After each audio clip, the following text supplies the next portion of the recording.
Coaching সেন্টারগুলো যাতে বন্ধ থাকে এই জন্য প্রশাসনকে অনুরোধ করা হয়েছে। যারা পরীক্ষার্থী তারা ছাড়া আর কোনো কেউ ঢোকার কোনো সুযোগ নেই। বিশ্ববিদ্যালয়ের শিক্ষক কর্মকর্তাদের যদি কোনো গাড়ি থাকে সেটা শুধু ক্যাম্পাসে এলাও করতে হবে। আমরা কয়েকটা বিষয়ে বিশেষ করে জোর দিয়েছি। একটা হচ্ছে আমাদের যানবাহনে যাতে আমাদের পরীক্ষার্থীরা কোনো সমস্যা না হয়।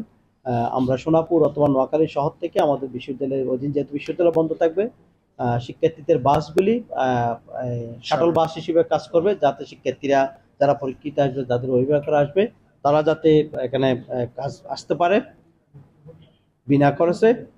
একই সাথে আমাদের সোনাপুরে এবং চৌমোহনীতে যদি কোনো ট্রাফিক যাতে না থাকে, এই জন্য আমরা পুলিশ প্রশাসন এবং কেন্দ্র প্রশাসনকে অনুরোধ করছি।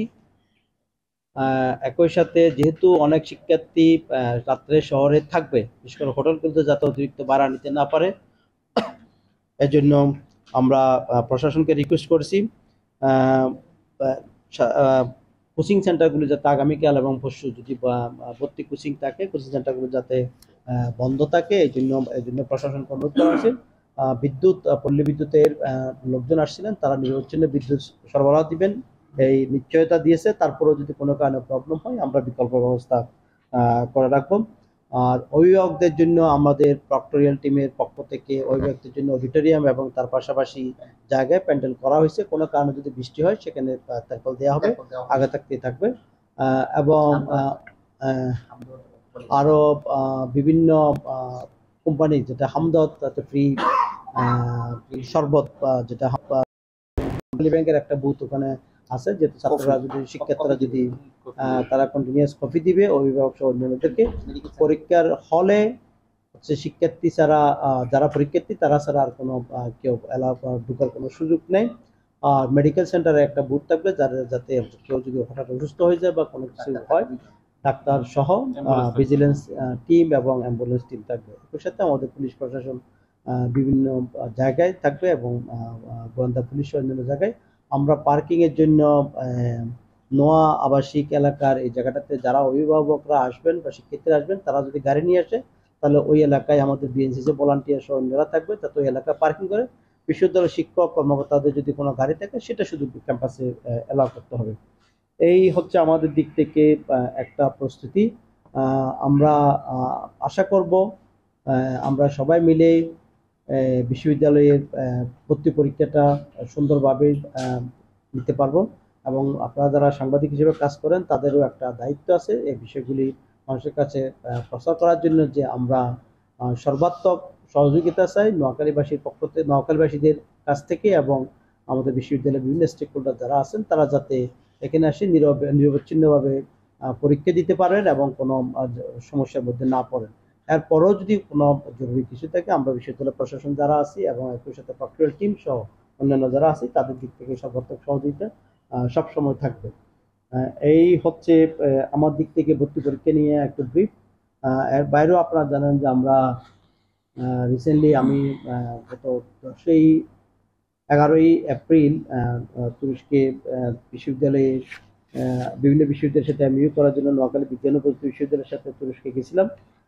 আমাদের বিষয় হচ্ছে তুরস্কের আমরা 3টা বিশ্ববিদ্যালয়ের সাথে এমইউ সাইন করেছি, যেখানে একটা হচ্ছে আলানিয়া আলাদিন ইউনিভার্সিটি, যেটা ট্যুরিজম এবং হসপিটালিটি ম্যানেজমেন্টের ব্যাপারে খুব বেশি আগ্রহী। তারা আপনারা যদি দেখেন যে আলানিয়া ইউনিভার্সিটি যেটা আনাতোলিয়ায়, এটা টোটালি ভূমধ্যসাগর অঞ্চল, তারা এটাকে ট্যুরিজমকে খুব বেশি প্রায়োরিটি দিচ্ছে। ফলে তারা ট্যুরিজম, সায়েন্স এবং টেকনোলজি, ইকো ক্যাম্পাস এবং হচ্ছে রিনিউয়েবল এনার্জি এই বিষয়গুলোতে তারা এক্সচেঞ্জ প্রোগ্রাম আগ্রহ প্রকাশ করেছেন। আমাদের 2জন শিক্ষক গেছিলেন, আমাদের প্রফেসর শফিক স্যার এবং professor doctor Mohammad Yusuf applied chemistry, তারা 2জন এক্সচেঞ্জ প্রোগ্রামে গেছিলেন, ইরাসমাস মোবিলিটি প্রোগ্রামে। তারা আরো বেশি শিক্ষকের পাশাপাশি শিক্ষার্থীদেরকেও নেওয়ার জন্য খুব আগ্রহ প্রকাশ করছেন, অ্যাটলিস্ট 6 মাসের কোনো এক্সচেঞ্জ প্রোগ্রামে যদি থাকা যায়। একই সাথে আমাদের তুরস্কের নিদে ওমর হলি সেদিম ইউনিভার্সিটি, এটা কোনিয়াতে অবস্থিত। ইউনিভার্সিটিতে আমাদের একজন স্টুডেন্ট আগে এগ্রিকালচার ডিপার্টমেন্ট একজন স্টুডেন্ট 6 মাসের একটা প্রোগ্রাম করাচ্ছিলেন। তারা আবার ইরাসমাস মোবিলিটি প্রোগ্রামের বাইরেও তুরস্ক গভর্নমেন্টের স্কলারশিপ প্রোগ্রামের আন্ডারে আরো 2জন স্টুডেন্ট নিতেছে। আমার মনে হয় অলরেডি আপনারা অ্যাডভার্টাইজমেন্ট ইন্টারন্যাশনাল অফিস থেকে পেয়েছেন। যদি ছাত্ররা কোনো শিক্ষার্থী যেতে চায় তারা যাতে আবেদন করে, সেজন্য ওদের সাথে একটা এমওইউ সাইনিং। টানা সপ্তমবারের মতো বেস্ট টিস্যু পেপার ব্র্যান্ড হিসেবে স্বীকৃতি পেয়েছে বসুন্ধরা টিস্যু। তাদের ক্ষেত্রে সায়েন্স অ্যান্ড টেকনোলজিতে তারা খুব বেশি এক্সপার্ট, এবং স্পেশালি তারা কৃষিতে, তাদের এগ্রিকালচার ফ্যাকাল্টিতে খুব ডাইভার্স এগ্রিকালচার রিলেটেড কাজকর্মগুলো হয়। তারা কৃষিতে অনেক বেশি এক্সচেঞ্জ প্রোগ্রাম করতে আগ্রহী। থার্ড, আমাদের যে ইউনিভার্সিটি চুক্তি হয়েছে তুরস্কের যে আঙ্কারার ইলদারেম বাইজিদ ইউনিভার্সিটির সাথে আমাদের একটা এমওইউ সাইনিং হয়েছে। এটা ইরাসমাস প্রোগ্রামের নতুন সাইনিং। এবং আমাদের আপনারা জানেন ইরাসমাস প্রোগ্রাম 2027 সাল পর্যন্ত এটা আমাদের চুক্তি আছে। 2027 সাল পর্যন্ত এক্সচেঞ্জ হবে। এরপরে আমরা আরো বেশি এক্সচেঞ্জের জন্য চেষ্টা করব। এখানে বাইজিদ ইউনিভার্সিটি আঙ্কারাতে যেটা আছেন, এই ইউনিভার্সিটির সাথে আমাদের মূলত সায়েন্স অ্যান্ড টেকনোলজিতে তারা বেশি আগ্রহ পাচ্ছেন। তাদের স্পেশালাইজ ট্যুরিজম বা এই এগ্রিকালচার এরকম স্পেশাল নেই, কিন্তু সায়েন্স অ্যান্ড টেকনোলজি যেহেতু আছে, আমরা একটু ইয়ে করছি। যেহেতু আমাদের অনেকগুলো আর্টসের সাবজেক্ট আছে এবং বায়োলজিক্যাল বিজনেসের সাবজেক্ট আছে, আমরা আশা করছি যে আমরা ওই সেটটাতে যদি একটু এক্সচেঞ্জ করতে পারি তাহলে আমাদের আর্টস এবং বিজনেসের টিচাররাও একটু উপকৃত হবে, শিক্ষার্থীরাও একটু উপকৃত হবে। এছাড়াও আমরা তুরস্কের বিশ্ববিদ্যালয়ের অস্তিম একটা টেকনিক ইউনিভার্সিটি আছে, অস্তিম, এটা প্রাইভেট বিশ্ববিদ্যালয়। তারা কিন্তু ডিপ্লোমা এবং সায়েন্স অ্যান্ড টেকনোলজি রিলেটেড, বিশেষ করে যেগুলো মার্কেট রিলেটেড, আমরা যেটা বলি ইকোনমি ড্রিভেন শর্ট কোর্স, 2 বছরের শর্ট কোর্স বা 4 বছরের জরুরি কোর্স করে শুধুমাত্র স্পেশালাইজড ড্রোন টেকনোলজি, স্পেশালাইজড অথবা এগ্রিকালচার কোনো টেকনোলজি কিংবা রোবোটিক্সের কোনো টেকনোলজি, এই জাতীয় কোর্সগুলোতে তারা করে। তারা খুব আগ্রহের সাথে টিউশন ফি, যেটা বাংলাদেশের স্টুডেন্টের 17,000 বা এরকম, যদি আমাদের ইউনিভার্সিটি কোনো স্টুডেন্ট যায় সেক্ষেত্রে তারা 4,500 তার্কিশ লিরা মধ্যে তারা টিউশন ফি দিবে। কিন্তু এরকম আমরা কতটুকু ফেসিলিটি হবে আমাদের স্টুডেন্টের জন্য সেটা আমরা জানি না। তারপর আমরা একটা চুক্তি করে রাখবো, যেহেতু 1/3 তারা টিউশন ফি কমাচ্ছে। একই সাথে আমরা তুরস্কের যেটা আমরা যে ইউজিসি বলি, আমরা বাংলাদেশে যেমন ইউজিসি বলি, ওদের একটা সংস্থা আছে the council for higher education. ওখানকার প্রেসিডেন্ট, তখন ওমরা প্রেসিডেন্ট বলে আমাদেরকে ভাইস প্রেসিডেন্টের সাথে মিটিং হয়েছে। আমরা রিকোয়েস্ট করছি যে আমরা বাংলাদেশে যাতে তুরস্ক গভর্নমেন্টের স্কলারশিপের সংখ্যাটা একটু বাড়াই, স্পেশালি আমাদের নোয়াখালী বিজ্ঞান ও প্রযুক্তি বিশ্ববিদ্যালয় স্কলারশিপে যদি সায়েন্স অ্যান্ড টেকনোলজি স্কলারশিপের সংখ্যা বাড়াতে পারি।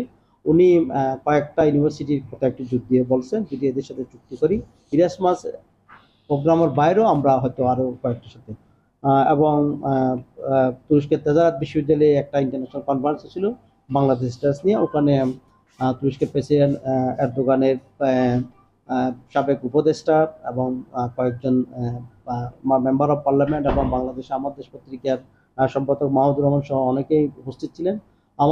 আমার যে টপিকটা ছিল হচ্ছে বাংলাদেশ জেনারেশন 2 যে regulation for what will be the impact of science and technology আর what are the innovation things can do for the Bangladesh, এটা নিয়ে আমাদের কথাবার্তা হয়েছে। এর বাইরেও আরও বিভিন্ন বিষয়ে চুক্তি হয়েছে।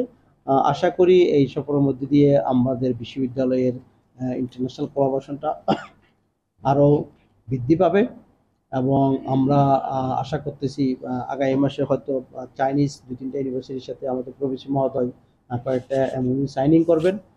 এবং আমাদের সায়েন্সের ডিন আগামী জুলাইতে আমাদের নেদারল্যান্ডের একটা ইউনিভার্সিটির সাথে অলরেডি একটা এমওইউ সাইন হয়েছে ইরাসমাস প্রোগ্রামে। সো আমরা তুরস্ক, ইউরোপিয়ান কান্ট্রি এবং সাথে যদি আমরা কিছু মিডল ইস্ট কান্ট্রির সাথে আমাদের এমওইউ সাইনিং এবং একাডেমিক এক্সচেঞ্জ এবং স্টুডেন্ট এক্সচেঞ্জ করতে পারি, আমরা ইন্টারন্যাশনালি হয়তো আর একটু ফোকাস করতে পারবো এবং আমাদের র্যাঙ্কিংয়ের জন্য যেই কাজগুলো আমরা আরও এগিয়ে নিয়ে যেতে পারবো। এই ছিল আমার দিক থেকে। এখন যদি আপনাদের দিক থেকে কোনো কোয়েশ্চেন থাকে আমাদের স্যাররা সহ আমরা জবাব দেওয়ার চেষ্টা করবো।